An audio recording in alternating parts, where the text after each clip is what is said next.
অদ্রিজা মূর্তির মতো বসে স্তব্ধ হয়ে চাইল রক্তিমের দিকে।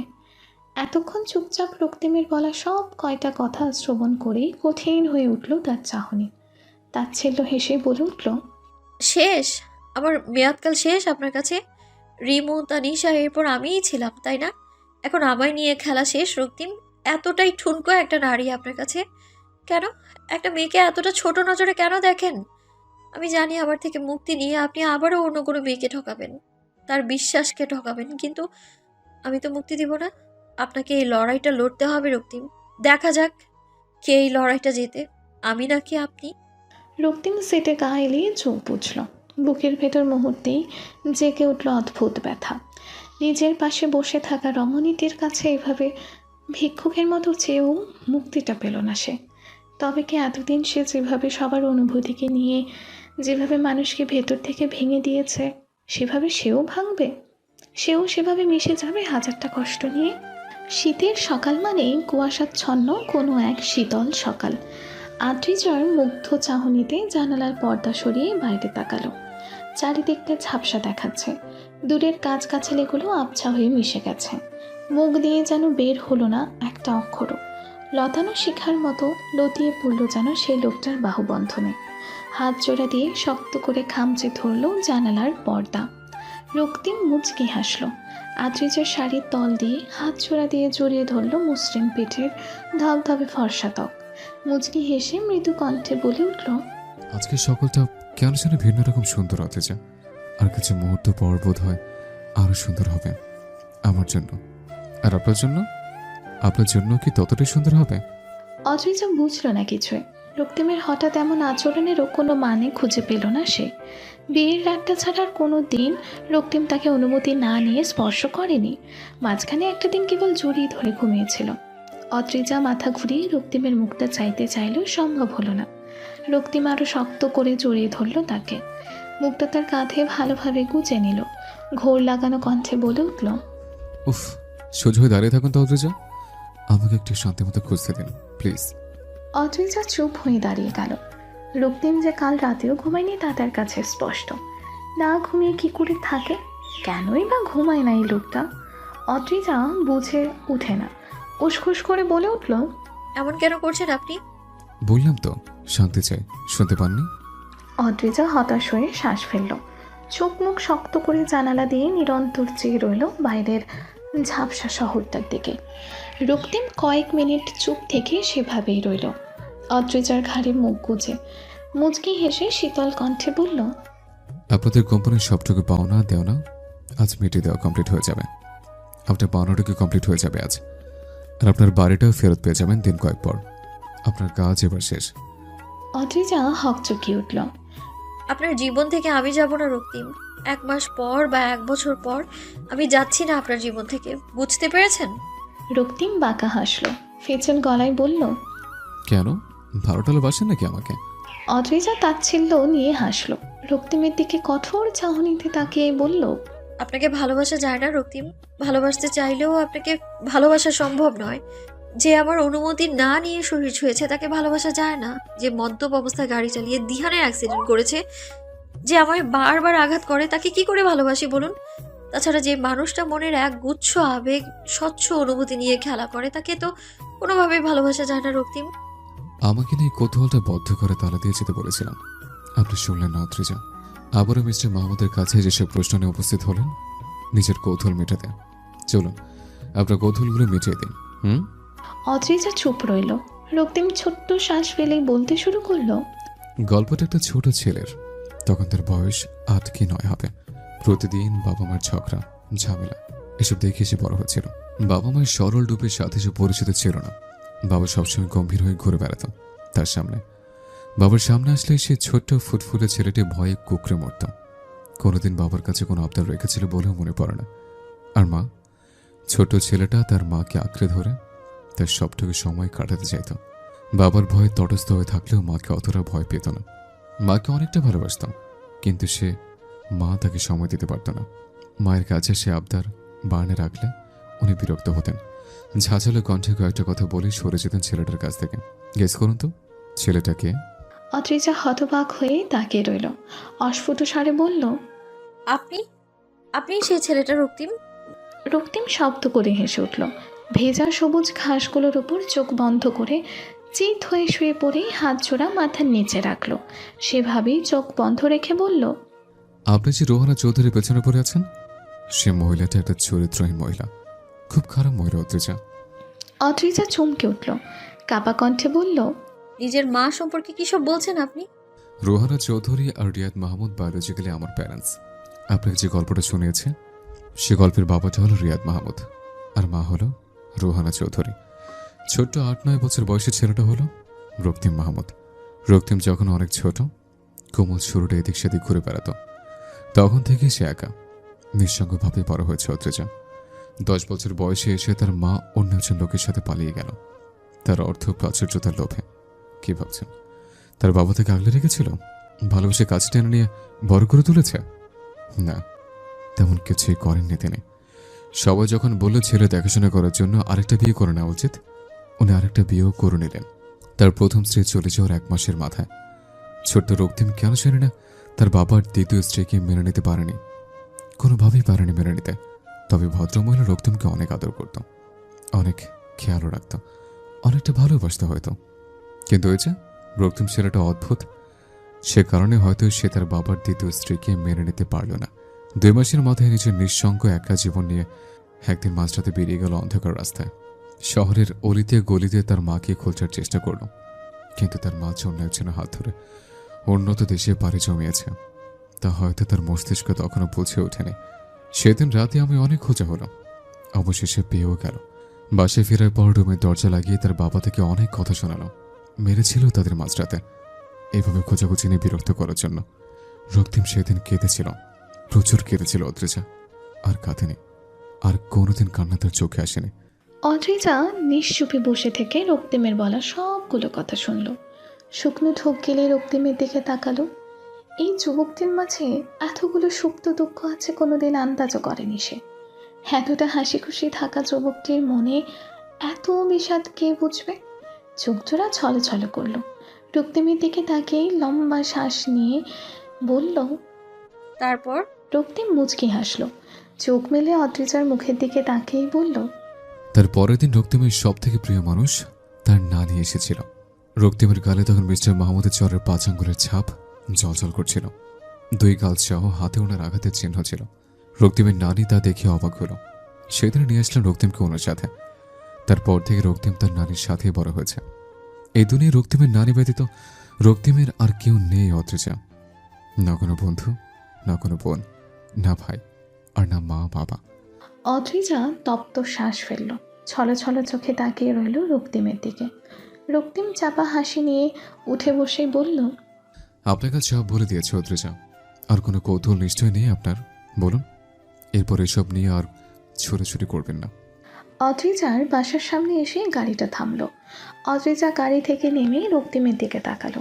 রক্তিমও তাকালো, ভ্রু নাচিয়ে বলল, বাসায় না গিয়ে আমার দিকে তাকিয়ে দাঁড়িয়েছেন কেন?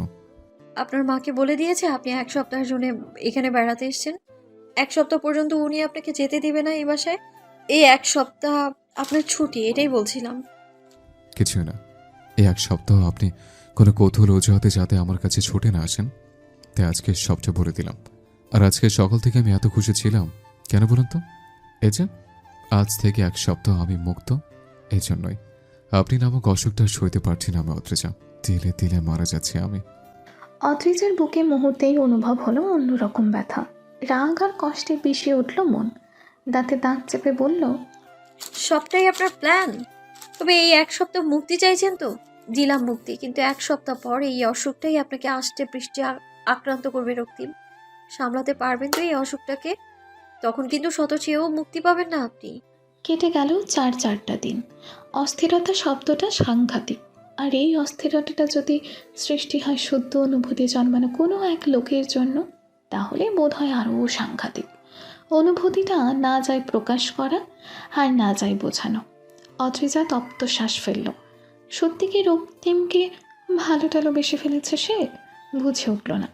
তবে সেই মানুষটাকে দেখার জন্য ছটফট করে উঠল মন। বুকের ভেতরে চাপা অস্থিরতাটা জ্বলন্ত হয়ে বেদনায় পরিণত হলে মুহূর্তে যে কয়দিন রক্তিমকে চেনে সেই কয়েকদিনে রক্তিমকে দেখেনি এমন কোনো দিন ছিল না। কিন্তু এই 4 দিন একবারও দেখা হয়নি রক্তিমের সাথে তার। ভার্সিটি আসা যাওয়ার পথে রাস্তার এপাশ ওপাশ এত অস্থিরভাবে তাকিয়ে থেকেও বিশেষ কোনো লাভ হয়নি তার। রক্তিমকে কোথাও দেখতে পায়নি সে। সকালের আকাশে সদ্য ওঠা সূর্যের দিকে তাকিয়ে দীর্ঘশ্বাস ফেলল অদ্রিজা। নিজের ভেতরের অস্থিরতাটাকে না মানাতে পেরেই কল দিল রক্তিমের নাম্বারে। রক্তিম কল রিসিভড করলো না। পরপর 5 বার কল দেওয়ার পর কল রিসিভড হলো। অদ্রিজা অস্থিরতায় হাঁসফাঁস করে উঠল। কী বলবে বুঝে না উঠেই হাত কচলাতে লাগলো। এই শীতের সকালেও কপাল ঘেমে উঠল অজানা অস্বস্তিতে। কয়েকবার সরু শ্বাস ফেলে 2-1 মিনিট পরও যখন কিছু বলতে পারল না, তখন ওপাশের মানুষটা ঘুমানো কণ্ঠেই শুধালো, কেটে দিব? অদ্রিজা চকচকে চোখে তাকালো। এবারও বুঝে উঠল না কী বলবে। কয়েক সেকেন্ড চুপ থেকেই কপালের ঘামটা হাতের তালুতে মুছে নিয়ে জিহ্বা দিয়ে ঠোঁট ভেজালো। জানালার গ্রিল হাত দিয়ে ঘষতে ঘষতে কাঁপা গলায় বলল, "উম, না।" রক্তিম বোধ হয় হাসলো, মৃদু গলায় বলে উঠল। তাহলে বলুন। অদ্রিজা থমকে গেল। কি বলবে?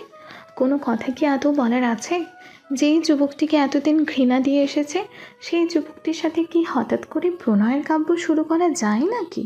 অদ্রিজা সেভাবেই চুপ রইল। ওপাশের মানুষটার পরিষ্কার কণ্ঠ ভেসে আসলো এবার। রাখছি অদ্রিজা। অদ্রিজা বোকা বোকা চাহনিতে মোবাইলের দিকে তাকিয়ে রইল। রক্তিম কলটা কেটে দিয়েছে।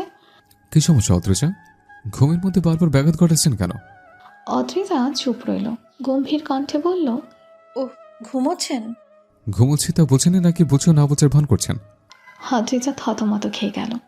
কাঁপা কণ্ঠে বলল, না, ভেবেছিলাম এখনো আপনি ঘুমোননি তাই, কিন্তু এখন তো দেখছি দিব্যি ঘুমান। ওপাশের মানুষটা আওয়াজ করে হেসে উঠল। অদ্রিজা কল্পনা করল রক্তিম নামক যুবকটি চমৎকার হাসিটা। টেরা বাঁকা দাঁতগুলো দৃশ্যমান হওয়া চমৎকার হাসিতেই সেই রক্তিম কল্পনায় ভেসে উঠতেই কেঁপে উঠল অদ্রিজা। রক্তিম বলল, আপনি নামক অসুখ থেকে মুক্তি পেয়েছে বলে কথা। তাছাড়া ড্রিঙ্ক করা সুইটহার্টের আদরের সুফলও বলতে পারেন। ছি, আবার কোন মেয়েকে প্রেমিকা বানালেন? কোন মেয়ের সাথে সময় কাটিয়েছেন? ড্রিঙ্ক করেছেন? আবার গর্বের সাথে বলছেনও? তো অদ্রিজা চুপ থাকলো। মুখ চোখ লাল করে রাস্তায় ছুটে চলা গাড়িগুলোর দিকে তাকিয়ে রইল। রক্তিম আবারও বলল, আপনি আমি ভালো টালোবাসতে শুরু করে দেননি তো অদ্রিজা? আপনাকে আপনাকে ভালোবাসা যায় নাকি রক্তিম? রক্তিম ফিজ্জেল গলায় বলল। যারা ভালোবেসেছে তাদের থেকে জানতে হবে। বলুন। অদ্রিজার রাগে দাও দাও করে জ্বলে উঠল। রক্তিমের সাথে কথা বলার এতক্ষণার ইচ্ছেগুলো চূর্ণ বিচূর্ণ হয়ে ভেঙে পড়ল মুহূর্তেই। কলটা কেটেই রাগে ফোঁস করে বাইরে তাকালো। রক্তিমের প্রতি জন্ম নিল চরম রাগ আর ক্ষোভ। মন থেকে বলে উঠল মুহূর্তেই, লোকটা খারাপ, পৃথিবীর সব থেকে খারাপ লোক। না তাকে ভালোবাসা যায় আর না সে কোনোদিন কাউকে ভালোবাসতে পারবে অদ্রিজা। ফেব্রুয়ারির শেষের দিকে শীত। রাতের আকাশটায় আজ একটু বেশি আঁধার নেমেছে। অনেকক্ষণ তাকেও চাঁদের দেখা পাওয়া গেল না আকাশে। অদ্রিজা ব্যালকনিতে দাঁড়িয়ে আকাশ দেখছিল। রক্তিম নামক পুরুষটার জন্য অস্থিরতাটা যেন রাত হলেই হু হু করে বেড়ে ওঠে। 12টা বাজার আর 20 মিনিট বাকি। এই সময় কেন কল করলো রক্তিম? অদ্রিজা বুঝল না।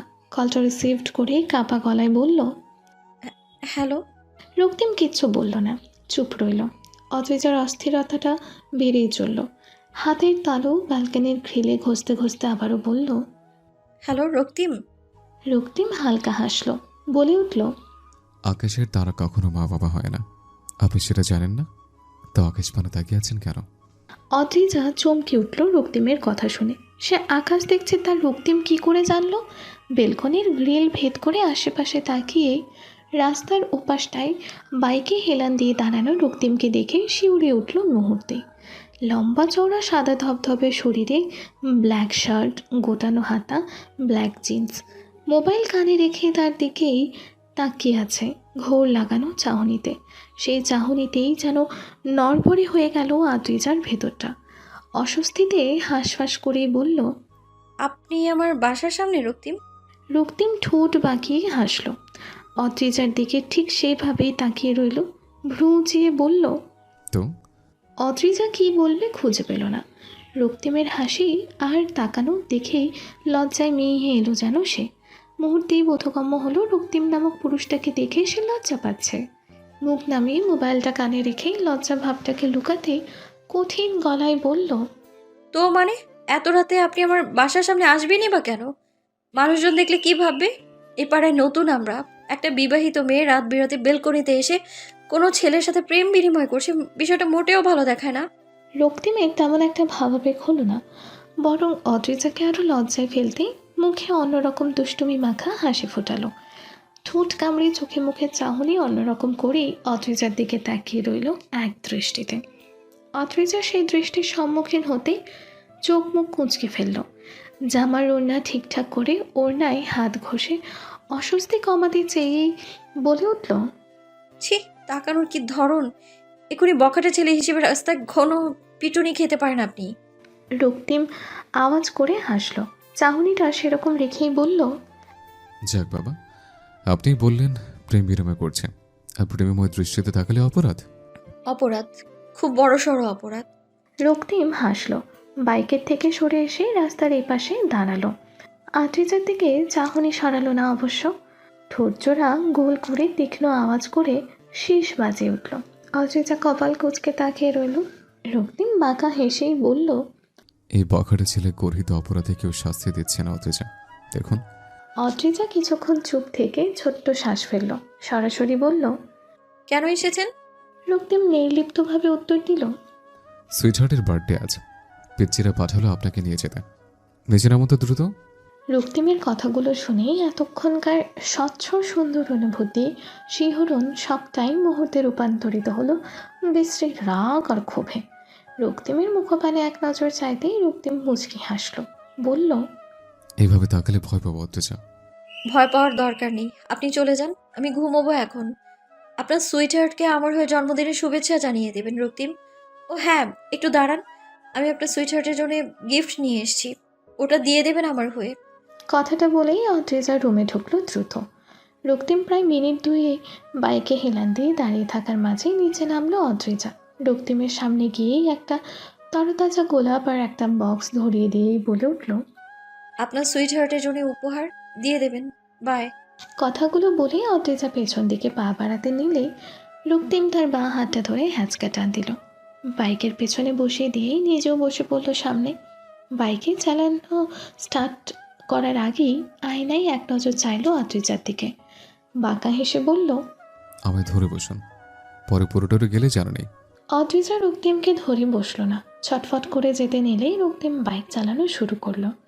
অদ্রিজা হুড়মুড় করে টাল সামলাতে না পেরেই রক্তিমের পিঠের শার্টটা খামচে ধরল। রক্তিম বাঁকা হাসল, মৃদু কণ্ঠে বলল, প্রথমে বলেছিলাম। আমাকে জোর করে আনলেন কেন রক্তিম? আমি আসতে চাইনি।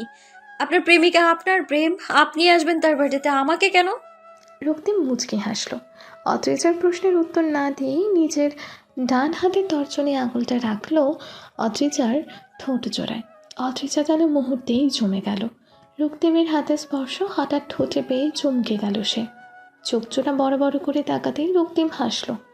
ঘড়িতে বেশ মনোযোগ দিয়ে সময় দেখেই বলল, 12টা বাজে আর 4 মিনিট। আপনি আসলে আসুন, আর না আসলে এখান থেকে চলে যান, অ্যাজ ইউর উইশ। অদ্রিজা সঙ্গে সঙ্গে চলে উঠল। চোখ জোড়া দিয়ে মুহূর্তেই অগ্নির নাই ফুলকি বের হলো। মাঠের এক কোনায় গিয়ে মুখ চোখ ভারী করে দাঁড়িয়ে থাকতে বাচ্চাগুলো ঘিরে ধরল তাকে। সবাই একসাথে বলল চেঁচামেচি করে, অদ্রিজা আপি। অদ্রিজা মুচকি হাসল। রক্তিমের প্রতি রাগ ক্ষোভটা মুহূর্তেই যেন উবে গেল। মিষ্টি হেসেই বলল, হ্যাঁ ছোট্ট পিচিরা, তোমাদের পিকনিক শেষ? ছোট ছোট ছেলেমেয়েগুলোর মাঝখান থেকে একজন মুহূর্তেই বলল, না তো, এখনো তো সুইটহার্টের কেক কাটা বাকি আছে, ওটাই তো মেন পার্ট। অদ্রিজা অবাক হলো, কপাল কুঁচকে মেকি হাসলো। আবার সুইটারটাকে তাকে কে এসে চোখ মুখ কুঁচকে নিয়ে ভাবতে মাঠের মাঝখানে এসে উপস্থিত হলো রক্তিম। শুধু সে নয়, সাথে সাদা শাড়ি পরিহিত একজন বৃদ্ধা মহিলাও আছে। রক্তিম তার চোখ জোড়া হাত জোড়া দিয়ে ধরে রেখেছে। অদ্রিজা কিছুই বুঝে উঠতে পারল না। পা বাড়িয়ে সামনে যেতেই চোখে পড়ল নেহাকেও। অদ্রিজাকে দেখেই ঝটফট এগিয়ে আসলো তার দিকে। দাঁত কেলিয়ে বলল, তুই কবে আসলি দিরিজা? এতক্ষণ একা একা বোর হচ্ছিলাম। অদ্রিজা ডাক ডাক করে তাকিয়ে রইল নেহার দিকে। রক্তিমার বৃদ্ধ মহিলাটার দিকে আরেক নজর তাকিয়ে পুরো বোকার মতন চেয়ে রইল। নেহা খিলখিল করে হেসে ঘড়ি দেখল। অদ্রিজার কানে ফিসফিসিয়ে বলল, আর 1 মিনিট 30 সেকেন্ড রিজা।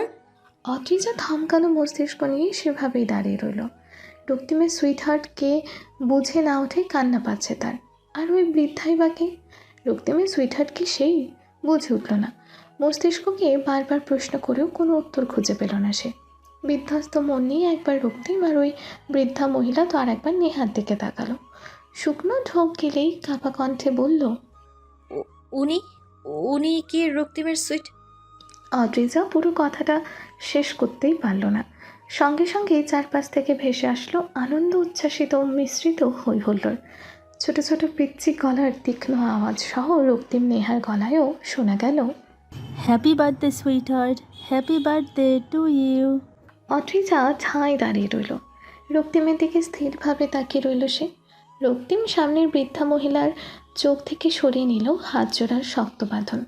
মুখটা বৃদ্ধার কাঁধে গুজে মিষ্টি হেসে বলতে লাগলো, হ্যাপি বার্থডে সুইটহার্ট।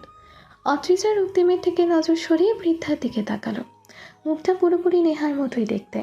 গায়ের রং রক্তিমের মতোই ফর্সা ধপধপে, কুচকানো চামড়া, মাথায় সাদা পাকা কোঁকড়ানো চুল। রক্তিম সে চুলেই এক হাত দিয়ে হাত বুলিয়ে মুখ ঘষল বৃদ্ধ মহিলার মুখের কুচকানো চামড়ায়। চুপ করেই সাদা ধপধপে গালের কুচকানো চামড়ায় চুমু খেল। বৃদ্ধা হাসল। রক্তিম হাঁটু কেটে বসে বৃদ্ধার বাম হাতের আঙুলে পরিয়ে দিল চকচকে হীরার রিং। পেছন থেকে অদ্রিজা দেওয়া সেই গোলাপটাও এগিয়ে দিয়েই হেসে বলল, শুভ জন্মদিন সুইটহার্ট। তুমি অনেক ভালোবাসি সুইটহার্ট। সব সময় আমার পাশে এভাবেই থাকবে। বৃদ্ধা মুচকি হাসল। রক্তিমের হাত ধরে উঠিয়ে হাত উঠিয়ে চুলগুলো এলোমেলো করে দিল। মুচকি হেসেই বলল, পাগল। অদ্রিজা মুগ্ধ চাহনিতে তাকিয়ে রইল। রক্তিমের হাত ধরে কেক কাটতে গিয়েই চারপাশে একবার ফিরে চাইল বৃদ্ধা। অদ্রিজার দিকে তাকাতেই চোখাচোখি হলো দুজনের চাহনি। অদ্রিজা সঙ্গে সঙ্গে চোখ নামিয়ে নিল। মৃদু হেসে নেহার কাছাকাছি দাঁড়িয়ে কানে ফিসফিসিয়ে বলল, উনি তোর দাদিমা, মানে রক্তিমের নানি?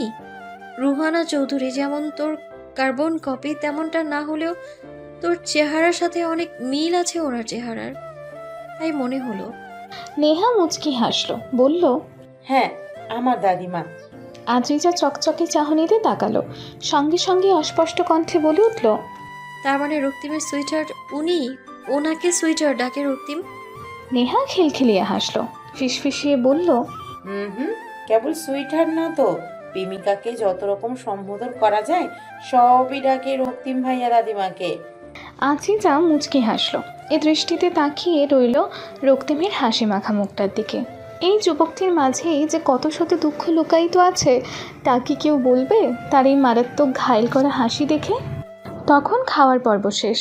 বিশাল মাঠের মাঝখানেই খাওয়ার আয়োজন করা হয়েছে। অদ্রিজা আর নেহাও খাবার শেষ করে দুটো চেয়ারেই বসেছিল। বাচ্চাগুলো যে যার মতো খাওয়া শেষ করে খেলছে হাত পা ছড়িয়ে। সামনের টেবিলটাতে আরও বেশ কয়েকজন, নেহার মা বাবা সহ চাচা চাচি। অদ্রিজা মিনমিনে চাহনিতে তাকিয়ে তাকিয়ে দেখছিল তাদের। ঠিক তখনই পেছনে এসে দাঁড়ালো নেহার দাদিমা। মাথায় হাত রেখেই মুখ নিচু করে অদ্রিজার মুখটা দেখল। মিষ্টি হেসে বলল, তুমি নেহার ফ্রেন্ড বুঝি? ছিলাম না তো। অদ্রিজা মাথা ঘুরিয়ে তাকালো। মুচকি হেসে উঠে দাঁড়ালো। টিস্যু পেপার দ্রুত হাত মুছে মিষ্টি হেসে জবাব দিল, জি হ্যাঁ, আবার রক্তিমের ওয়াইফ। বাকিটা বলতে দিল না রক্তিম। তার মুখ থেকে কথাটা এক প্রকার কেড়ে নিয়েই বলল, রক্তিমের ওয়াইফ না, লিটল ওয়াইফের ফ্রেন্ড তুমি অদ্রিজা। ভুলে গেলে আমি নেহাকে লিটল ওয়াইফ ডাকি, ওয়াইফ না। অদ্রিজা বিষম খেল। রক্তিমকে গিরগিটির মতো রং বদলাতে দেখে বিস্ময়ে চোখ মুখ চকচক করে উঠল। রক্তিমের মুখ থেকে তুমি ডাক্তার শুনে আরও বিস্ময় খেলে গেল চোখে মুখে। হালকা কেশেই অস্ফুট স্বরে বলল, জি। রক্তিম অদ্রিজার দিকে তাকিয়ে বাঁকা হাসলো। নিজের নানিকে কিছু একটা বুঝিয়ে অন্য পাশে পাঠিয়ে দিল। পেছনে কোনো গাছের সাথে হাত জোড়া চেপে ধরেই তাতে দাঁত চেপে বলে উঠল, সুইটহার্টের সামনে আপনাকে আমার ওয়াইফ হিসেবে পরিচয় দিচ্ছিলেন কোন সাহসে অদ্রিজা? আমার আপনার সম্পর্কটা শুধুমাত্র 1 মাসের সম্পর্ক। মিস্টার মাহমুদের সাথে চুক্তি করে বিয়েটা করেছিলাম। আপনি যেমন আপনার বাবার ঋণ বা পাওনা মেটানোর জন্য বিয়ে করেছেন, তেমনই আমিও এই বিশাল জায়গাটা দেখছেন, এই জায়গাটার জন্য চুক্তি করে আপনাকে বিয়ে করেছি। শুধু এটুকুই। সুইট হার্ট এই বিষয়ে কিছু জানে না, আমি চাই না জানুক। আদ্রিজার চোখ জোড়া টলমলো করে উঠল। নিজের এতটা কাছে রক্তিম, অথচ রক্তিমের দিকে তাকাতে ইচ্ছা করছে না তার। কান্না আসছে চোখ জুড়ে। এই যুবকটিকে কি সে সত্যি তবে ভালোবেসে ফেললো? না হলে এতটা কেন কষ্ট হয়, এত কেন অস্থিরতা তার জন্য? একবার যদি সব কিছু ভুলে বলে দেয় ভালোবাসি, রক্তিম কি মেনে নিবে সম্পর্কটা, নাকি ফিরিয়ে দেবে? রাত প্রায় 1টা কি 2টো। শুনশান নীরবতা চারিদিকে। দূরে কোথাও গাড়ির অল্প আওয়াজ এসে কানে লাগছে। অদ্রিজা টলমলে চোখ জোড়া নিয়েই ওই বিশাল মাঠটা থেকে বেরিয়ে আসলো। গভীর রাতে নীরব রাস্তায় হেঁটে চলতেই অজানা ভয় এসে ঘিরে ধরল মনকে। দ্রুত পা বাড়িয়ে কয়েক মিনিট পথ এগিয়ে যেতেই কিছুটা দূরে দেখা মিলল 4টা ছেলে। টলতে টলতে হাঁটছে। বয়স হয়তো 20-21 বছরেরই হবে। অদ্রিজা ভীত চাহনি নিয়ে তাকালো। হৃদয়ের ভেতর অদ্ভুত ভয় জেগে উঠল মুহূর্তেই। শুকনো ঢোক গিলে ভীত চাহনি নিয়ে আশেপাশে তাকিয়ে দ্রুত পায়ে হাঁটতে লাগলো সে। ছেলেগুলোকে পাশ কাটিয়ে যেতে যাবে ঠিক তখনই তাদের মধ্যে থাকা একজন বলে উঠল, বাহ, এত রাতে মাইয়া মানুষ, এত রাতে রাস্তায় কেন তুমি ললনা? একদম না, একদম টাচ করবেন না। ছেলেগুলো তার কথাটা তেমনভাবে নিল বলে মনে হলো না। মুখে বিশ্রী হাসি ঝুলিয়েই প্রথমজন বলল, টাচ করবো না? কথাটা বলেই আবারও হাসলো সবাই আওয়াজ করে। বাইকের সামনে তীক্ষ্ণ আলোয় পেছনের মানুষটাকে দেখা না গেলেও ওটা যে রক্তিম তা বেশ বুঝতে পারছে। অদ্ভুতভাবে ভয়টা মুহূর্তেই কেটে গেল তার। এই মানুষটার প্রতি এত কেন বিশ্বাস তার বুঝে ওঠে না সে। তবু তাকেই মন থেকে বিশ্বাস করে সে, ভরসা করে। অদ্রিজা হাঁপাতে হাঁপাতেই রক্তিমের সামনে গিয়ে দাঁড়ালো। রক্তিম মুচকি হাসলো, মৃদু গলায় বলল, এই না হয় মিসেস রক্তিম মাহমুদ। তেজ আত্মসম্মান এতটাই প্রখর যে মাঝরাতেই নীরব জনশূন্য রাস্তায় বেরিয়ে পড়েছেন। আপনি এতটা নির্বোধ নন অদ্রিজা, যেটুকু জ্ঞানও আপনার নেই। Just disgusting. অদ্রিজা ডাব ডাব করে তাকালো। রক্তিমের রাগে লাল হওয়া চেহারাটা দেখে থমকে গেল সে। সোজা হয়ে দাঁড়িয়ে ঘন ঘন নিঃশ্বাস ফেলে হাঁপাতে লাগলো। রক্তিম এক প্রকার বিরক্তি নিয়েই বলল, এটুকু বদেশে আপনি হাঁপিয়ে গেলেন অদ্রিজা? অদ্রিজা টলমলে চাহনিতে তাকিয়ে রইল রক্তিমের দিকে। হাত দিয়ে ইশারা করে পেছনে দেখে কাঁপা কণ্ঠে বলল, রক্তিম, পেছনে কয়েকজন ছেলে আমায়। অদ্রিজাকে বাকি কথাটা না বলতে দিয়ে রক্তিম ভ্রুজোড়া কুঁচকে নিয়ে হাতের ইশারায় সেদিকে পানে তাকালো। গম্ভীর গলায় বলল, বাইকে উঠুন। Hi bro. ছেলেগুলো বোকার মতো তাকালো। একবার রক্তিম তো আর একবার অদ্রিজার দিকে তাকিয়ে থাকলো। টলতে টলতে আরেকটু এগিয়ে এসে চোখ কচলালো। আবারও রক্তিম আর অদ্রিজার দিকে তাকিয়ে বলল, কে ভাই? রক্তিম দাঁত কেলিয়ে হাসলো, বলল, তোর বস। ছেলেগুলোর এতক্ষণকার মাতলামে করা চাহনি এবার যেন সতেজ হয়ে উঠল। ভয়ে থতমত খেয়ে একজন মাথায় হাত রেখে বলে উঠল, নিজের দিব্যি ভাই কিচ্ছু করে নাই এই মাইয়ের সাথে, শুধু হাতটাই ধরেছিলাম আর কি। ছেলেটাকে বাকিটা বলতে না দিয়েই রক্তিম বাইক থেকে নেমে দাঁড়ালো। ছেলেটার কলারটা 2 হাত দিয়ে শক্ত করে চেপে ধরে বলে উঠল, হাত হাত ধরেছিস? কে ধরেছিস ওর হাত? কোন হাত দিয়ে ধরেছিস? Give me answer first. ছেলেটা ভীত চাহনিতে তাকালো রক্তিমের দিকে।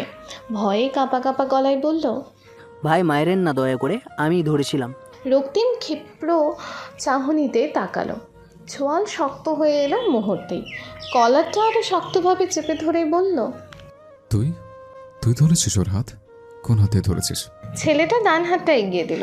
হাতটাও কাঁপছে তার। ভয়ে থতমত খেয়ে বলল, এ হাত দিয়াই ভাই, এবারের মতো ক্ষমা করে দেন ভাই, আর জীবনও এমন কিছু করুম না আমি ভাই, প্লিজ। রক্তিম হাসলো। ছেলেটাকে ভদ্রভাবেই ছেড়ে দিল। বাইকে হেলান দিয়ে দাঁড়িয়ে বাকি 3 জনের উদ্দেশ্যে বলে উঠল, আর তোরা 3 জন কিছু করিস না তোরা? ছেলেগুলো ছোট ছোট চোখ করে তাকালো। মাথা নাড়িয়ে বোঝালো তারা কিচ্ছু করেনি। রক্তিম মুচকি হাসলো। ঠোঁট জোড়া গোল করে শেষ বাজাতে বাজাতেই হাত জোড়া বুকে ভাঁজ করে দাঁড়ালো। বলল, ওকে, সবাইকে মাফ করে দিলাম, কিন্তু তোদের নিজস্ব কাজ দিচ্ছে, কাজ করে ক্ষমা করে দেব। রাজি? 4টা ছেলেই সঙ্গে সঙ্গে মাথা দোলালো যে তারা রাজি। রক্তিম মুচকি হাসলো। বাইকে উঠে বসে বলল, তোরা 3 জন ওর ডান হাতটাকে ইচ্ছে মতো আঘাত করবি। যতটা আঘাত করলে ও বুঝতে না পারে অদৃশ্যকে স্পর্শ করার শাস্তি কতটা ভয়ানক, ঠিক ততটা আঘাত করবে। অ্যান্ড প্রুফ হিসেবে আমাকে কাল ওর আহত হাতছাও দেখাতে আসবে। আর তুই ওরা যখন হাতটা আঘাত করা শেষ করবে তখন তোর নিজ দায়িত্বে গিয়ে হাতের ব্যান্ডেজটা করিয়ে নেবে। ওকে? 4 জন মিলে কাল সকালে প্রুফ দিয়ে আসবে অফিসে। আমার সন্দেহ হলে আমি ব্যান্ডেজ খুলে আবার দেখব। যদি সন্দেহ সত্যি হয় তাদের 4 জনকে এমন কেলাবো যে জীবনে ভুলবি না। ছেলেগুলো বাধ্য ছেলের মতো মাথা তুলালো। রক্তিম বাঁকা হাসলো। বাইক চালাতে চালাতেই অদ্রিজার ভয়ার্থ ঘামে ভেজা মুখটা বারংবার বাইকের আয়নায় দেখল। অদ্রিজাও সেভাবেই রইল, রক্তিমের সাথে কথা বলার সাহস পেল না। কিছুক্ষণ পর হাতের ওপর বক্সটা খুলে বের করলো একটা পায়েল। বাইক থেকে নেমেই হাঁটু গেড়ে বসলো অদ্রিজার সামনে। অদ্রিজার বাম পাটা এক প্রকার জোর করে ধরেই পুড়িয়ে দিল পায়েলটা। মুচকি হেসেই বলল, বাহ, বেশ মানিয়েছে আপনার পায়ে। অদ্রিজা হত বিহব্বল চাহনি নিয়ে তাকিয়ে রইল। রক্তিম উঠে দাঁড়িয়ে মুচকি হেসে বলল, গিফট বক্সটা ফেরত দিলাম কেন জানেন? ওই গিফট বক্সে সুইটহার্টকে আমার প্রেমিকা ভেবে কি নাকি দিয়েছেন, তো রিস্কটা নিয়ে নে। দিও নি সুইটহার্টকে। আর এই পায়েলটা সুইটহার্টের জন্য গিফট কিনতে গিয়ে চোখে পড়েছিল। ভাবলাম আমার টেম্পোরারি ওয়াইফের জন্য নেওয়াটা যায় গিফট। ভালো করেছি না? অদ্রিজা তাচ্ছিল্য নিয়ে হাসলো, বলল, ভালো করেছেন কি খারাপ করেছে তা আমি কি করে জানবো? রক্তিম বাঁকা হাসলো। অদ্রিজার কানে ফিসফিসিয়ে বলল, সেটাও ঠিক, তবে পরিয়ে দিলাম বলে ভাববেন না আমি আপনাকে ভালোবাসি। পরিয়ে দিয়েছি কারণ অদ্রিয়া বেলকনিতে দাঁড়িয়ে আছে, ও যাতে ভেবে না বসে আমাদের মাঝে সম্পর্কটা ফেক। অদ্রিজা এবারও তাচ্ছিল্য নিয়ে হাসলো, বলল, জানুক না, কি হবে তাতে? 2 দিন পর তো জানবেই, তাই না রক্তিম? আমি তো আর জোর করে আপনার জীবনে থাকতে পারবো না আপনি না চাইলে। একদিন না একদিন তো সে জানতেই হবে।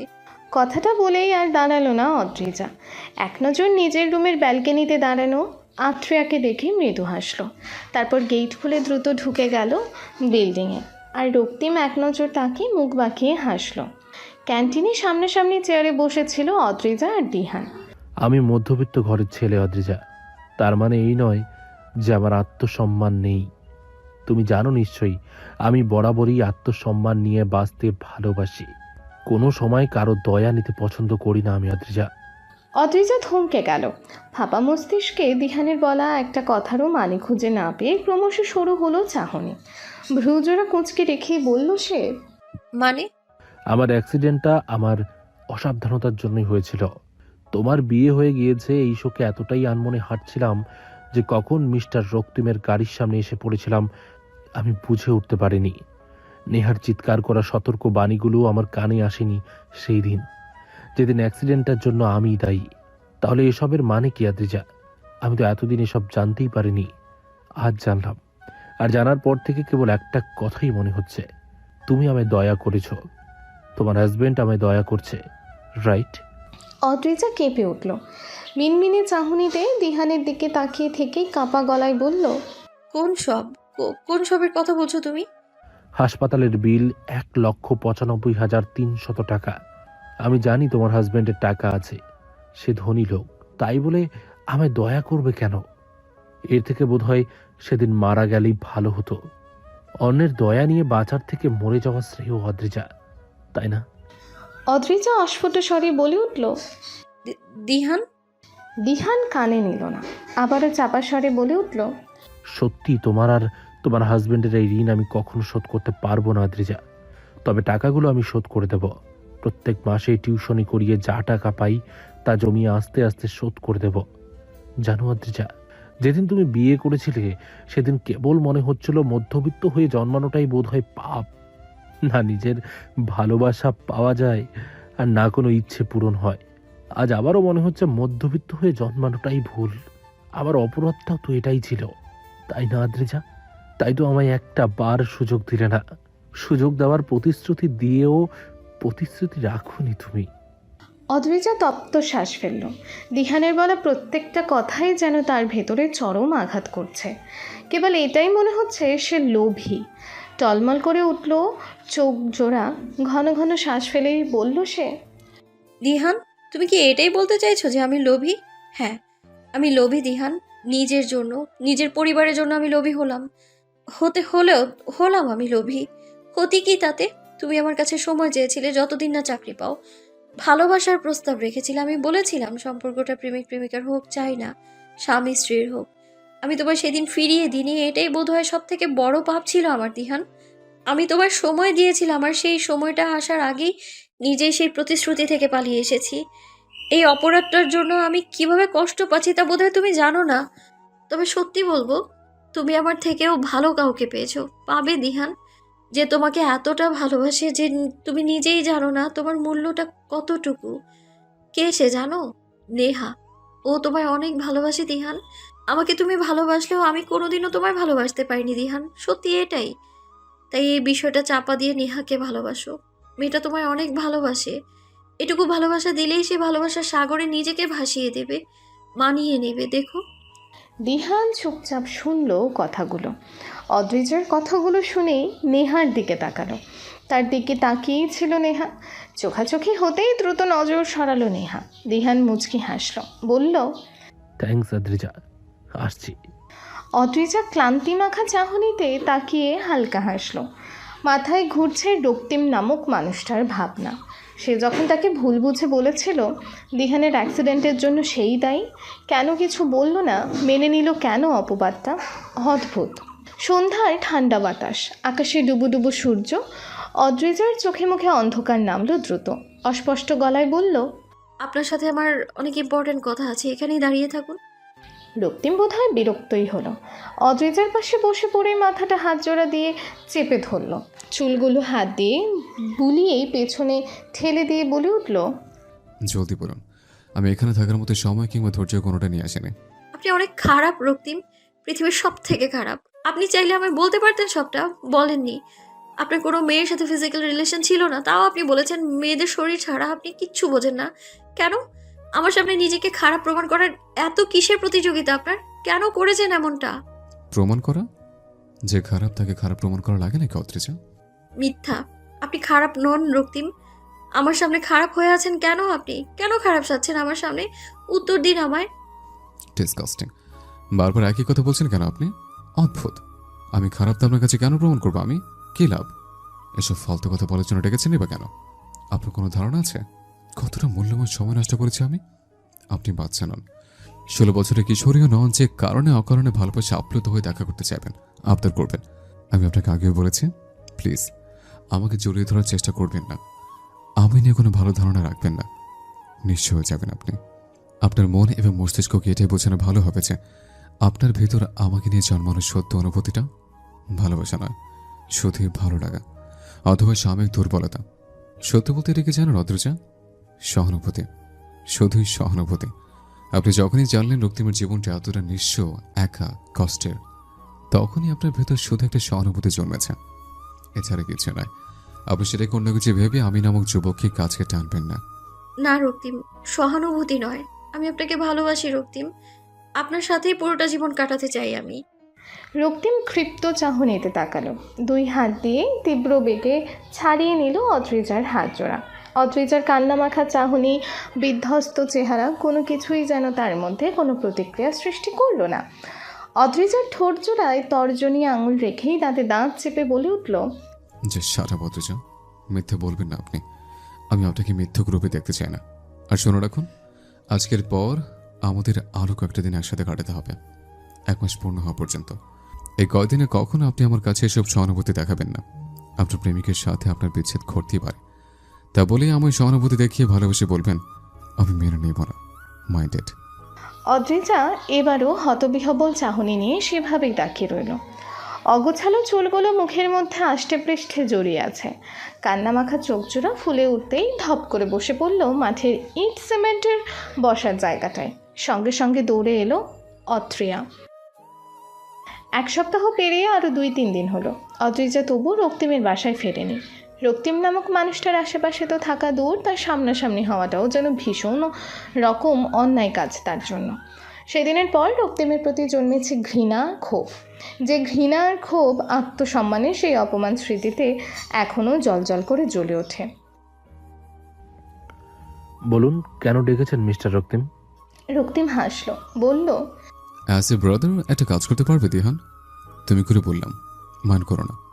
দিহান মাথা নাড়িয়ে বলল, না, মাইন্ড করব কেন? আর দ্বিতীয় কথা হলো, আপনি সেদিন আমার অপারেশনের পুরো টাকাটা পে করেছেন। আজ এই যে আপনার সামনে বসে কথা বলছি, এটার পেছনেও আপনার অবদান যথেষ্ট। আপনি যখন ভাই হিসাবে কিছু করতে বলছেন, অবশ্যই করার চেষ্টা করব। আপনার করা সাহায্যের ঋণ শোধ করা হয়তো যাবে না, তবে আপনাকে হেল্প করতে পারলে সত্যিই খুশি হব আমি।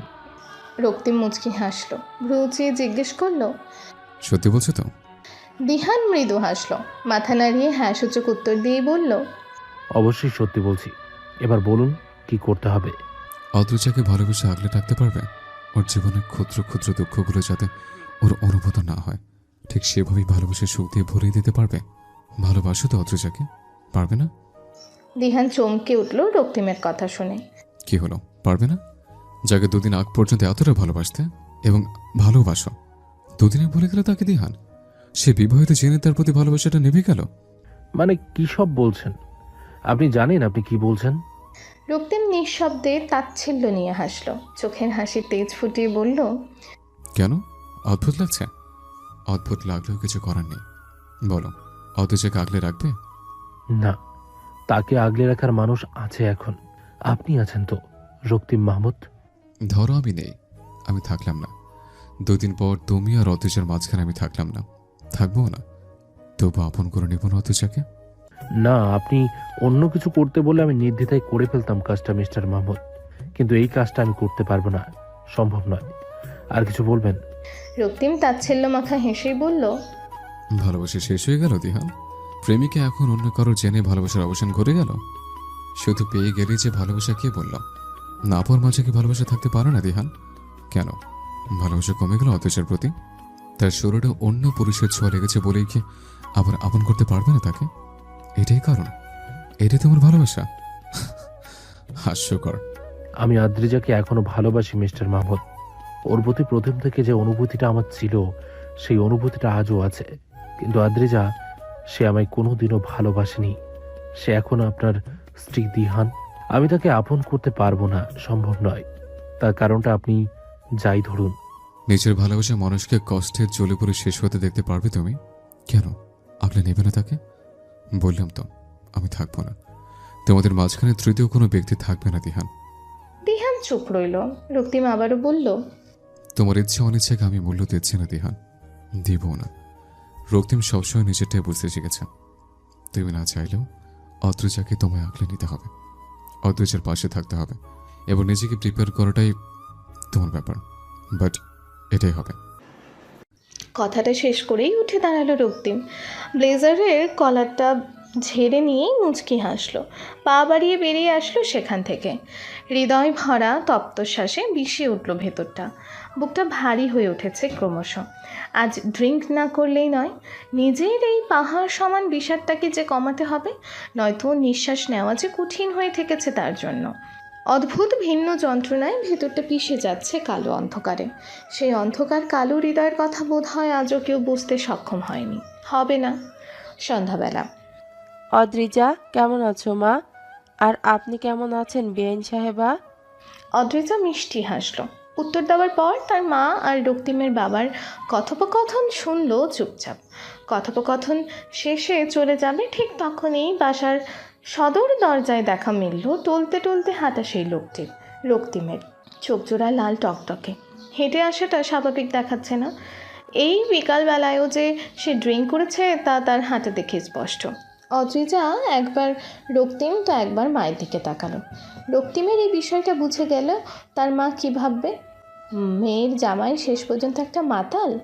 অদ্রিজা চুপচাপ উঠে দাঁড়ালো, রক্তিমের কাছাকাছি গিয়ে দুই হাত দিয়ে রক্তিমের বাম বাহুটা চেপে ধরল, শক্ত গলায় মিনমিনিয়ে বলল, ছি, ড্রিঙ্ক করেছেন আপনি? আমার আম্মু বুঝলে কতটা কষ্ট পাবে ধারণা আছে আপনার? আজই ড্রিঙ্ক করতে হলো আপনাকে? আজই, এক্ষুনি? রক্তিম ঘোলা চাহনিতে অদ্রিজার দিকে তাকালো। এখানে আসলেন কেন আপনি? কে বলেছে আসতে এখন?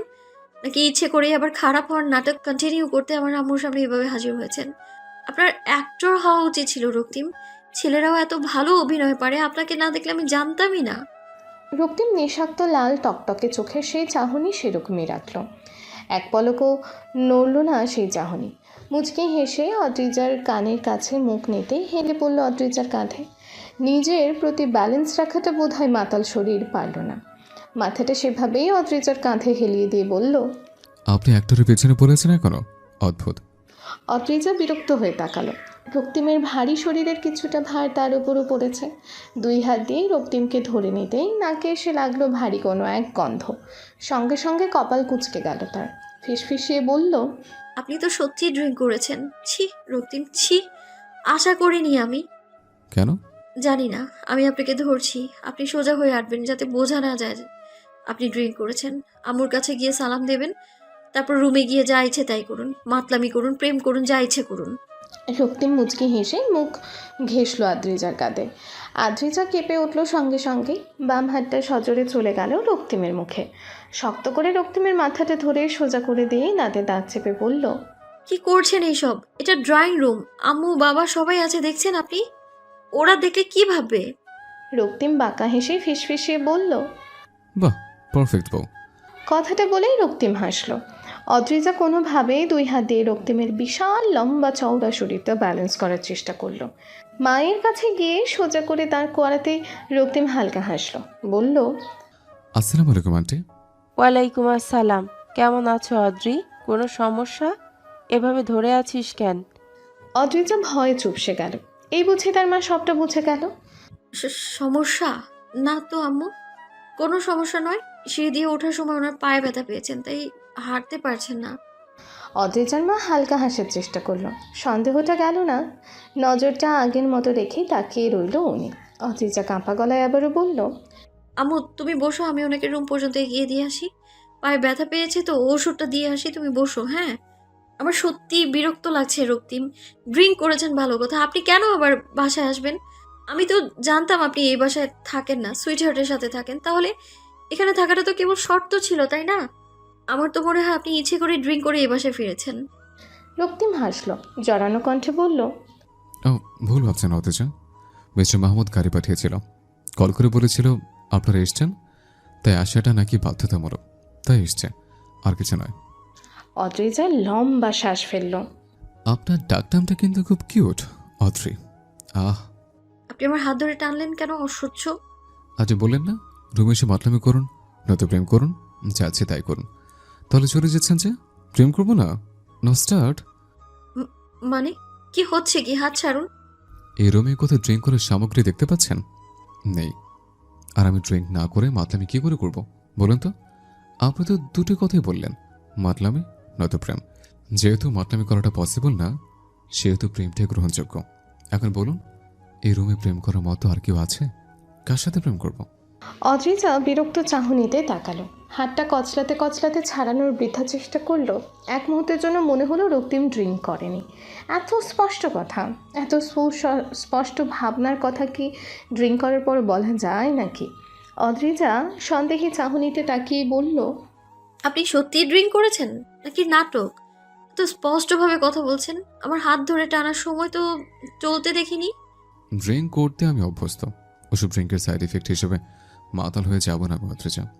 ড্রিঙ্ক করেছে বলে সে স্পষ্টভাবে কথা বলতে পারবো না? তা কে বলেছে আপনাকে? তাহলে এতক্ষণ টলতে টলতে হাঁটছিলেন কেন? এই মনে হলো ঠাস করে পড়ে যাবেন, সবটাই নাটক। রক্তিম কিছুটা বিরক্ত হলো বোধহয়। কপালে দেখা গেল মৃদুভাঁজ। অদ্রিজার দিকে তাকিয়ে সোজা হয়ে বসলো, বলল, বারবার নাটক ফাটক কেন টানছেন বলুন তো? আপনার সাথে এক্স্যাক্টলি কি সম্পর্ক যে আপনার সামনে আমার নাটক করতে হবে? কি লাভ আমার শুধু শুধু নাটক করে? আপনি কি ভেবেছেন আপনার মতো ফালতু একটা লোকের সাথে এক রুমে দাঁড়িয়ে কথা বলতে আমার ভালো লাগছে? একদমই না। আপনাকে আমার অসহ্য লাগছে রক্তিম। এই যে আপনি আমার হাত ছুলেন, এই ছোঁয়াটার প্রতিও চরম ঘৃণা হচ্ছে আমার। আর আপনাকে তো আরো ভয়ঙ্কর ঘৃণা করি আমি। কথাগুলো বলেই বেরিয়ে আসলো অদ্রিজা। চোখে মুখে সূক্ষ্ম রাগটা নিয়েই মায়ের সামনে এসে দাঁড়ালো। থমথমে মুখেই বলল, শেষ তো আম্মু, চলো। যাবে না? অদ্রিজার মা চুপচাপ বসে রইলেন, মুখে চরম থমথমে ভাব। অদ্রিজার দিকে এক নজর কঠিন চাহনিতে তাকালেন রিয়াদ সাহেবের দিকে। মৃদু গলায় প্রশ্ন ছুড়লেন, আপনার ছেলে কি ড্রিঙ্ক করে বেআই সাহেব? আমার মেয়ের সাথে আপনার মাতাল ছেলের বিয়ে দিয়ে জিতে গিয়েছেন। অদ্রিজার মায়ের কথাটা শুনেই অবাক হলো রিয়াদ সাহেব, সঙ্গে অদ্রিজাও। মায়ের দিকে বিস্ময়ে তাকিয়ে থাকতেই তার মা আবারও বলল, রক্তিম ড্রিঙ্ক করে অদ্রি, আমায় বলিসনি তো? অদ্রিজা থমকালো, কাপা গলায় বলল, না আম্মু, আসলে আসলে মায়ের কথাটা শুনে অদ্রিজা জোরে শ্বাস ফেলল। কি বলবে খুঁজে না পেয়ে কয়েক সেকেন্ড ভাবলো, আর সে ভাবনার মাঝে সেখানে এসে দাঁড়ালো রক্তিম। মুচকি হেসেই বলে উঠল, আসলে আমি ড্রিঙ্ক করি আন্টি, এনি প্রবলেম? অদ্রিজার মায়ের চাহনিটা এবার তীক্ষ্ণ হলো। রক্তিমের কথাবার্তায় বোঝা গেল না সে ড্রিঙ্ক করেছে, তবু মনের মধ্যেকার সন্দেহটা যেন গেল না। হাসার চেষ্টা করেই বলল, আমি ভেবেছিলাম ড্রিঙ্ক করে এসেছো তাই হাঁটতে পারছো না, ওভাবে তাল পাকিয়ে হাঁটছিলে। যাই হোক, তুমি যদি কখনো ড্রিঙ্ক করেও থাকো আর করতে পারবে না রক্তিম। আমি কিংবা আমার মেয়ে কেউই এসব পছন্দ করি না, আর আমি নিশ্চয়ই চাইবো না আমার মেয়ে এমন একজনের সাথে সংসার করুক যে কিনা ড্রিঙ্ক করে। অদ্রিজা শুকনো ঢোক গেল, আর রক্তিম মুচকি হাসলো। অদ্রিজার পেছনে দাঁড়িয়েই মাথা নামালো। অদ্রিজার ঘাড়ে ঠোঁট গোল করে ফু দিয়ে ফিসফিসিয়ে বলল, আপনার মা কিন্তু ভীষণ জটিল মহিলা। রাতের আকাশে ছোট ছোট উজ্জ্বল তারা জোনাকির মতো জ্বলছে। কি সমস্যা রক্তিম? এতবার কল দিচ্ছেন কেন আপনি? রক্তিম হাসলো। সেই হাসির মৃদু শব্দ ভেসে আসলো অদ্রিজার কানেও। সাথে সাথে তীব্র বিরক্তি ছুঁয়ে গেল মনে। মুখ চোখে দেখা গেল অন্ধকার আলোর রেশ। দাঁতে দাঁত চেপেই বলে উঠল, আজব তো, হাসছেন কেন আপনি? হাসির মতো কি বলেছি আমি? ঝুমকোটা আপনার কাছে? রক্তিম হাসি থামালো, কণ্ঠটা কঠিন দৃঢ় করার চেষ্টা করেই বলল, আমার কাছে তোমার ঝুমকো কেন থাকবে অদ্রি? অদ্রিজা একেবারে চমকে উঠল রক্তিমের সম্বোধন শুনে। তুমি আর অদ্রিত একটা রক্তিমের মুখে কিছুটা ভিন্ন শোনালো যেন। মনের ভেতর বয়ে গেল অদ্ভুত এক শিহরণ। অদ্রিজা হালকা গলায় বলে বসলো, কি বলেন? আমায় অদ্রি ডাকার অধিকার নেই আপনার। অদ্রিজাই ডাকবেন। রক্তিম ফিচল গলায় বলে উঠল, তোমার প্রেমিকের দেওয়া নামতে ডাকছে না অদ্রি?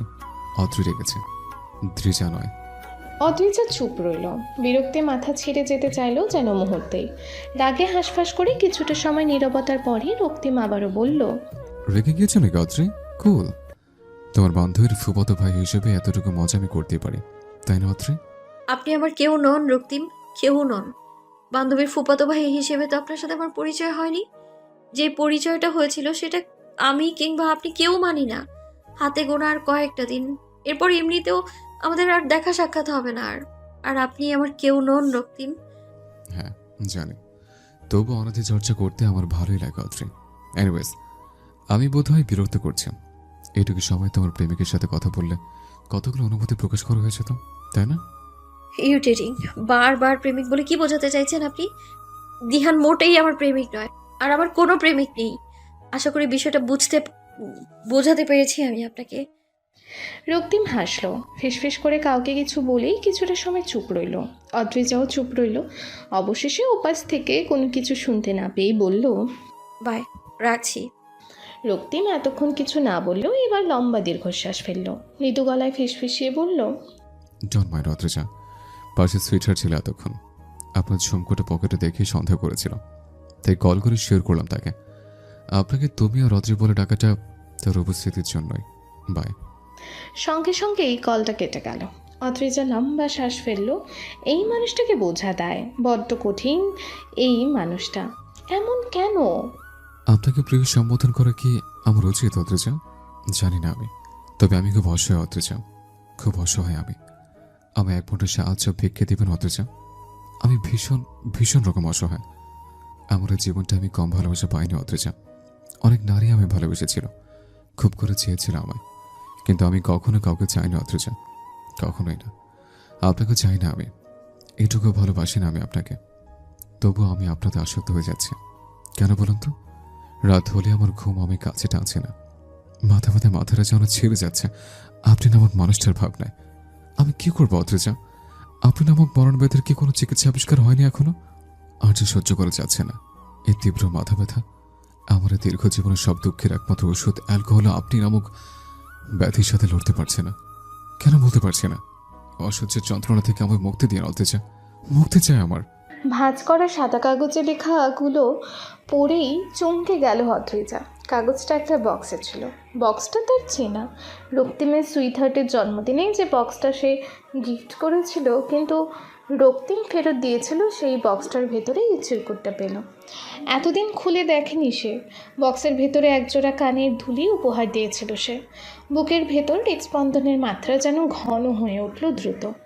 আফসোস হলো আরও আগে কেন বক্সটা খুলে দেখেনি, এই লেখাগুলো আরও আগে কেন পড়া হয়নি, কেন? হেই মাইন্ড গেমার রক্তিম মাহমুদ, হোয়াটসঅ্যাপ? ভাই উনি আমার হাজবেন্ড, এভাবে কথা বলতে পারেন না আপনি। হোয়াট? কী সব বলছো তুমি আদ্রি? ও ও তোমার হাজবেন্ড? আঙ্কেল জেনে শুনে তোমার ওর সাথে বিয়ে দিয়েছে? আপনাদের মধ্যে কি সম্পর্ক আমি জানি না ভাইয়া, কিন্তু এভাবে কথা বলার অধিকার সত্যিই আপনার নেই। আর গলার সাউন্ড এভাবে উঁচিয়ে কথা কেন বলছেন আপনি? উনি আমার হাজবেন্ড যেহেতু আমি জানি উনি কেমন, আপনি এভাবে বলবেন না, আম্মু শুনবে।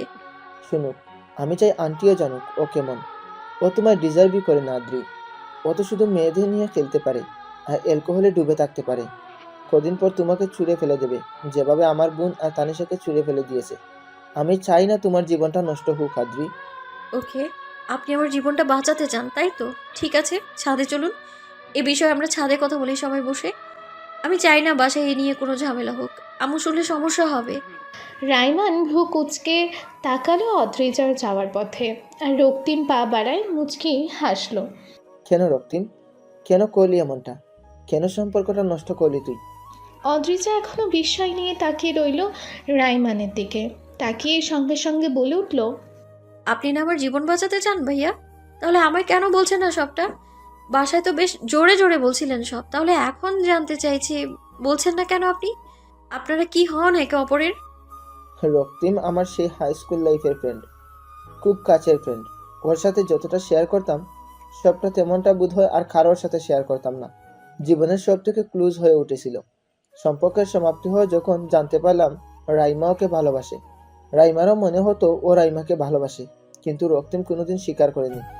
আমি প্রথমে ভেবেছিলাম রক্তিম মেনে নেবে সবটা খুব সহজেই, বন্ধুর একমাত্র বোনকে নিশ্চয়ই ফিরিয়ে দেবে না। কিন্তু ও ফিরিয়ে দিল, মুখের উপর বলে দিল রাইমাকে নিয়ে ওর কোনো ফিলিংস নেই। কিন্তু রক্তিমের প্রতি রাইমা এতটা দুর্বল হয়ে গিয়েছিল যে মানসিকভাবে রাইমা ভেঙে পড়েছিল। বারবার সুইসাইড করার চেষ্টা করেছে। পুরো 6 মাস রাইমা মানসিক ট্রমাতে ছিল এই বিষয় নিয়ে। আমি সেই 6 মাসে নিজের একমাত্র বোনকে এভাবে দেখতে পারিনি। আড়ালে গিয়ে কেঁদেছি। ও রক্তিমকে বারবার বুঝিয়েছি যাতে মেনে নেয়, কিন্তু ও মেনে নেয়নি। কেবল পায়ে পড়া বাকি ছিল আমার, তবুও রিজেক্ট করেছে। এরপর কি বন্ধুত্বটা থাকার কথা আদ্রি, তুমিই বলো। আরো কি ঘটেছে জানো আদ্রি? রক্তিম রাইমার বেস্ট ফ্রেন্ডকেও ঠিক সেই ট্রমাতেই ঠেলে দিয়েছে। ওর কাজই এটা, একের পর এক মেয়েকে নিয়ে কয়েকদিন খেলবে, তারপর শেষ, সব শেষ। ওই মেয়েটাকে একটা অন্ধকার জীবনে ঠেলে দিবে, এটাই ওর কাজ। তবুও বলছো তোমার জীবন নষ্ট হবে না আদ্রি, এখনো সময় আছে। ওই লোকটার ভয়ানক জাল থেকে বেরিয়ে আসো আদ্রি। অদ্রিজা ছোট্ট শ্বাস ফেলল। মৃদু চাহনিতে একবার রক্তিমের দিকে তাকালো। মুখ চোখে তেমন কোনো ভাবাবেগ দেখা গেল না রক্তিমের। আগের মতোই হাসি রয়েছে মুখে। অদ্ভুত না লোকটা, নিজের সম্পর্কে এত এত কথা, অথচ সে একটা কথাও বলছে না, বরং হাসছে। অদ্রিজা দ্বিধান্বিত চাহনি নিয়ে তাকিয়ে থাকতে রক্তিম চোখ টিপল তার দিকে তাকিয়ে, হেসেই বলল, নিজের জীবনটা ওদের মতো নষ্ট না করে মুক্ত হয়ে যান অদ্রিজা। বারবার বলছি আমি আপনাকে, পরে যাতে আপনি ওদের মতো এলোমেলো হয়ে কষ্টে না থাকেন সেজন্য বলছেন। আমায় ছেড়ে নিজের মতো থাকুন, মুক্ত হয়ে বাঁচুন। ছাদের দরজার কোণে দাঁড়িয়ে এতক্ষণকার রক্তিম, রাইমান আর অদ্রিজার সবগুলো কথা শুনলেন অদ্রিজার মা। মুখ চোখে তীব্র থমথমে ভাব নিয়ে রক্তিমের দিকে তাকিয়ে রইলেন তিনি। আম্মু? অদ্রিজার মায়ের মুখের কঠিন থমথমে ভাবটা কমল না, একটু পরিবর্তন ঘটল না তার মুখের চাহনির। অদ্রিজার দিকে ক্ষিপ্ত চাহনিতে তাকিয়ে বলে উঠলেন তিনি, এমন একটা ছেলেকে নিজের জন্য পছন্দ করেছিস তুই অদ্রি? এমন একটা ছেলেকে, মেয়েদের জীবন নষ্ট করে বেড়ানো যার অভ্যাস, তুই তাকে বিয়ে করেছিস? ভুল ভাবছো আম্মু। লজ্জা করছে না তোর? আবার মুখে মুখে কথা বলছিস তুই কোন সাহসে? একটা মাতাল মেয়ে বা ছেলেকে বিয়ে করেছিস? আমার তোর ওপর বিশ্বাস করাই উচিত হয়নি অদ্রি। আর এসব নিয়ে ভুল ভাবার তো প্রশ্নই আসছে না। ওকে আমি সেদিনই ড্রাঙ্ক অবস্থায় দেখেছি, আর রাইমার কথা অনুযায়ী ও সারাক্ষণই মদে ডুবে থাকে। বোঝা যাচ্ছে। আর রাইমার জীবনটাও ও নষ্ট করেছে, তাও বলবি ভুল ভাবছি? তুমি শুনোনি আম্মু? রাইমা আপু নিজেই বললেন যে উনি কখনো রাইমা আপুকে ভালোবাসেননি, ভালোবাসিও বলেননি। ভালোবাসাটা রাইমা আপুর পক্ষ থেকে ছিল আম্মু। একটা ছেলেকে ভালোবেসে তাকে না পাওয়ার বেদনায় যদি রাইমা আপুর ট্রমায় চলে যান, তাহলে রক্তিমের কি দোষ? রাইমা আপুর প্রতি ওনার কোনো ফিলিংস নেই জেনেও যদি রাইমা আপুকে উনি ভালোবাসি বলতেন, এটা কি ঠকানো হয়ে যেত না আম্মু? আর ওই যে রাইমা আপুর বেস্ট ফ্রেন্ড তানিশা, তার সাথে রিলেশনে গিয়েছে, এটা রাইমা আপু রায়মান ভাইয়ার ভুল ধারণা। ওই ছেলেটাকে আমি মানব না তোর স্বামী হিসেবে। আমি চাই না একটা মাতালের সাথে তুই সংসার কর অদ্রি। আজ যদি ওই ছেলেটার সাথে তোর ছাড়াছাড়ি না হয়, তো তুই জীবনের এক পর্যায়ে গিয়ে খুব পস্তাবি অদ্রি। আমি চাই না তুই জীবনের কোনো সময় কষ্ট পাস। আমি তোদের ডিভোর্সের ব্যবস্থা করব খুব শীঘ্রই। অদ্রিজার মাথায় আকাশ ভেঙে পড়ল যেন মুহূর্তেই। মাথা ফাঁকা ফাঁকা লাগলো। ঝাপসা চোখ জোড়া নিয়ে একবার মায়ের দিকে তো আর একবার রক্তিমের দিকে তাকালো সে। অদ্রিজার মায়ের কাছাকাছি দাঁড়িয়ে মুচকি হেসে বলল, ডিভোর্সটা 6 মাসের মধ্যে হয়ে যাবে আন্টি, অ্যাপ্লাই অনেক আগে করা আছে। অদ্রিজার মা অবাক হলো রক্তিমের কথা শুনে। ভ্রুজোড়া কুচকে নিয়ে তীক্ষ্ণ চাহনিতে রক্তিমের দিকে তাকাতেই রক্তিম আবারও বলল, আপনি সত্যিই বলেছেন আন্টি, অদ্রিজাকে কোনো এক সময় খুব করে পৌঁছাতে হবে। যদি আমার সাথেই থাকে, ও কোনো সময় কষ্ট পাক। অদ্রিজার আগে হিংস্র চাহনিতে তাকালো রক্তিমের দিকে। এক মুহূর্তের জন্য মনে হলো মাকে বিয়ের পেছনের রহস্যটা বলে দেওয়া উচিত, কিন্তু পরক্ষণেই আবারও চুপ হয়ে গেল। মায়ের উপরের অভিমানটা রক্তিমের ওপর গিয়ে ভিড় করলো। জন্মালো সমুদ্র সমান ক্ষোভ। যখন তাকে তার জীবন থেকে তাড়ানোর এতই তাড়া, তবে বিয়েটা কেন করেছিল? কেন তার মনে ভালোবাসার অনুভূতির জন্ম দিল? কেন? অদ্রিজার রাগে কাঁপতে লাগলো। বিধ্বস্ত অবস্থায় তুলতুলে লতানো শরীরটা নিয়ে সেভাবেই পড়ে রইল ছাদের মেঝেতে। রক্তিম হালকা হাসল। অন্যদিনকার মতো অতটা চাঞ্চল্যকর ছিল না হাসিটা, হয়তো কিছুটা বেদনাও মিশ্রিত ছিল। অদ্রিজার সামনে এসেই হাঁটু গেড়ে বসল সে। অদ্রিজার গালের লালচে ছাপগুলোতে আলতোভাবে হাত বুলিয়ে ফিসফিসে শান্ত গলায় বলল, আমি সরি অদ্রিজা, আমি এক্সট্রিমলি সরি। আমার প্রতি কেন এতটা বিশ্বাস আপনার? কেন তো বিশ্বাস করেন? ভালোবাসেন? আমার সাথে পথ চলা অনেক কাছের মানুষ আমি এতটুকু বিশ্বাস করেনি অদ্রিজা, অথচ আপনি আমায় ঘৃণা করে বিশ্বাস করছেন। রাইমা আর তানিশিকে আমি ঠকাইনি, তা আপনি যতটুকু বিশ্বাস কর, আমার কাছের বন্ধুটা ততটুকু করেনি। ভালোবাসেন আমায়? আপনি আমায় ভালোবাসলে আমি রাইমা কিংবা তানিশের মতো আপনাকে বলবো না। আপনাকে নিয়ে আমার কোনো ফিলিংস নেই, তবে আমি আপনাকে আমার জীবনে জড়াতে পারবো না অদ্রিজা। আমি আবার একটা নারীকে ফিরিয়ে দিচ্ছি, আপনাকে ফিরিয়ে দিচ্ছি অদ্রিজা। ভালো থাকবেন। এই অসহায় মানুষটি আপনার জীবনে অনেক কিছু কেড়ে নিয়েছে, তার জন্য ক্ষমা করে দেবেন। যে রাত থেকে ভুলে যাবেন প্লিজ। নতুন করে জীবনটাকে শুরু করবেন, নতুনভাবে বাঁচবেন। আমি আর কখনো আপনার সামনে আসবো না, দেখা করব না। আমি বলতে সহজ হবে তাহলে আপনার, বলুন।